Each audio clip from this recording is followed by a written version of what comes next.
Hi, my name is Varun, and this is my artifact, the 3rd of May, 1808, by Francisco Goya. Background information. The artifact is located in the Museo del Prado in Madrid and was created by Francisco Goya. In 1807, Napoleon was bent on conquering the world, and he brought Spain's King Charles IV into an alliance with him to conquer Portugal. So Napoleon's troops poured into Spain, supposedly just passing through, but Napoleon's real intentions soon became clear. The alliance was a trick, and the French were taking over Joseph Bonaparte, Napoleon's brother, was the new king of Spain. On May 3rd, these Spanish freedom fighters were rounded up and massacred by the French. Their blood literally ran through the streets of Madrid. About the author. Francisco José de Goya y Lucientes was a Spanish artist born on March 30th, 1746, and died on April 16th, 1828. He started by painting cartoons for the Royal Tapestry Factory, and then painted for King Charles III during 1786. And then during 1799, he was the first court painter under King Charles IV. Goya was remembered as not only one of the old masters of painting, but also one of the forerunners of modern art. He also made a painting called 2nd of May 1808 prior to this painting.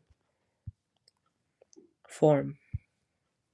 The dimensions of the 3rd of May 1808 are 268 by 347 centimeters, and the primary colors used in this painting were red, white, black, and gold.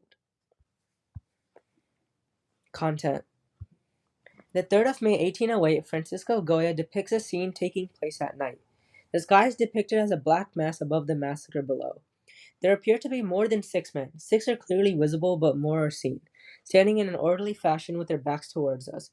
These men are the French troops of Napoleon Bonaparte. They are holding and aiming their rifles, ready to shoot at the group of men opposite to them. Those holding a gun are taking up the right side composition of the painting. This leads us to the next group of figures who make up most of the left-hand side of the composition of the painting. The primary figure from this group, who's going to be executed in mere minutes, kneels on the light brown sandy ground. He wears a white shirt and beige pants with both of his arms widely outstretched in a complete surrender. To his right and behind him, there's a procession of other figures who are also waiting to be executed. They appear to be fraught with fear, and Goya depicts this clearly in their facial expressions. Some also hold their hands to cover their face. The guy to the right of the central figure has wide eyes, and his head is tilted slightly upwards as if he's in a state of frozen fear of what is going on. Beside him to his right is another man kneeling and looking downwards, holding the man who is scared. There's also another group of figures standing to the left of the central figure, and they're also clearly awaiting their execution. And we can see the fear and terror in their faces. The man in the front of them stands with both of his hands cupping his face. This leads our eyes to the background, where we see a large building with a tower in the far distance. You can also notice a group of people near this building. They appear to be holding torches. Furthermore, there is a square-shaped lantern placed almost in the center of the composition. It is between the soldiers and the figures about to be shot. The lantern lights up almost the entire bottom left-hand side of the composition, spotlighting the central Christ-like figure, creating a more dramatic effect about what is to occur. Additionally, this leaves the soldiers standing in the shadows. The central figure appears Christ-like. In fact, this figure has been widely described as such. We see the Christ-like quality in the figure's outstretched arms, resembling the outstretched arms of Jesus Christ when he is crucified. Furthermore, if you look closely, the figure's right hand depicts a mark that resembles the stigmata, which were the wounds on Jesus' hands from his crucifixion. Style. The style of this painting is Romanticism style. The Romanticism movement started in 1780 and ended in 1830. Romantic art focused on emotions, feelings, and moods of all kinds, including spirituality, imagination, mystery, and fervor. Medium and technique.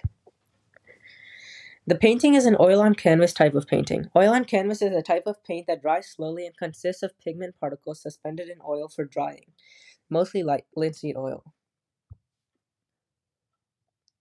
When we look at the color and light in the 3rd of May 1808, Francisco Goya utilized the chiaroscuro technique to create the contrast of light and dark. Chiaroscuro in art is the use of strong contrast between light and dark, usually bold contrast affecting a whole composition. Any colors utilized are in lighter tones, like the beige from the central figure's pants and the light green pants of the figure to his right, and then red from the blood, which seemingly creates a more dramatic area of color while simultaneously not being too bright. Color and light are connected to the symbolism here portrayed by the different groups of men, namely the ones executed and the soldiers. The soldiers stand in the darkness or the shadows, and they become almost like faceless and nameless perpetrators in the execution of people. For example, nearing the foreground, we see the light beams from the lantern on the ground creating streaks of shadows.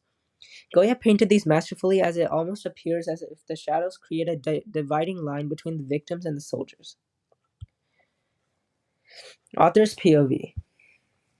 Francisco was the first court painter under Charles IV who, allied with Napoleon, was soon betrayed later.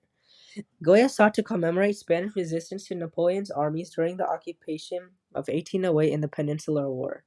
He painted it to express the courage and bravery of the Spanish during the resistance. Legacy. Future artists also admired the 3rd of May 1808 in Madrid. Both Manet and Picasso used it for inspiration in their own portrayals of political murders, such as Manet's execution of Emperor Maximilian and Picasso's massacre in Korea. It also inspired Gerald Holtham's peace sign and other paintings in the Romanticism style. Thank you for listening to my presentation. Here are my sources.